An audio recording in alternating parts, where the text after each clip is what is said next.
Hey everybody, it is May 1st, 2009. I'm Sonic Suns, and I'm here to talk to you about a little thing you've probably heard of called Hulu. A little website. Hulu.com is, well, the traditional media's latest attempt at putting their stuff online while still making money off of it.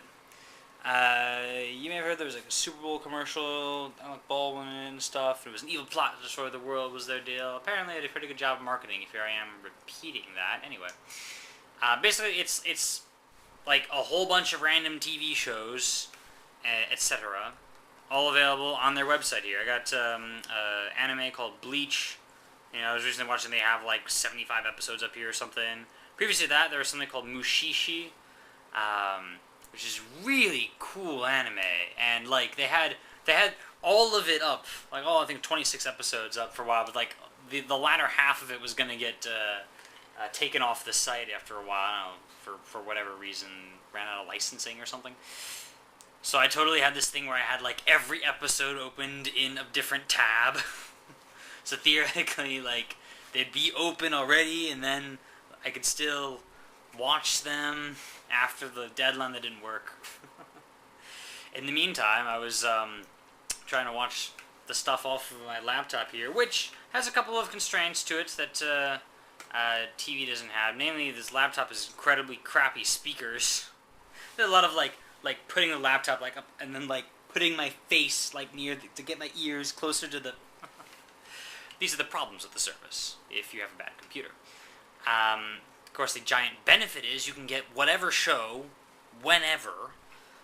I mean, not everything's up on there, but a lot of stuff is up there, so far as I've seen. Maybe I'm no expert on the subject, but, they seem to have a library of their own. Some shows, they'll give you just like clips.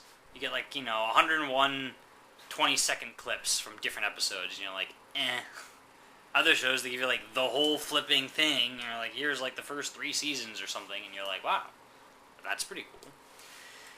When you go into this thing, you have, everything's got its own ratings and descriptions and episode synopsises, which already, the synopsis shows at the top of the screen when you load it, and if it's a good show, you're like, quick, scroll down so I don't see the thing that tells me what's about to happen. You go in and, there's its own little player thing built in, hit play, you can go full screen, there are ads, right? There's 3 or 4 ads per, half hour of show. Each of those is maybe 30 seconds, maybe less. So basically, a thing, flip onto ad mode, it'll say, okay, the video will resume in 30 seconds. I'm like, mute, and I flip around to other tabs for 30 seconds, trying to time out what 30 seconds is in my head while I do that, because I don't want to watch anyone's commercials. But, a fair number of the commercials actually are for charities and public service type stuff, and I guess that's preferable to regular commercials and such. They do a pretty good job of this stuff. It doesn't break down a lot. There's not a lot of loading errors or whatever. Do you remember that when streaming video first came to the internet and everything was play if apparently you're seeing a music video, I don't know. It would always stop. This thing, it'll buffer. It's smart enough to buffer itself enough. When you pause, it tells you how much you have buffered, so you can, know when, in case you have a slower connection or something. If you, say, you watch an ad, and then you skip back to before that ad was, when it gets to that ad point, which you can see on the timeline, by the way, so you know it's coming, gets to that ad point, it knows you have watched that ad already, and it skips by. Isn't that nice? Half the time you'd expect it to be oh, you have to watch the ad again, and again, and again, and again. or errors to pop up. No, not particularly.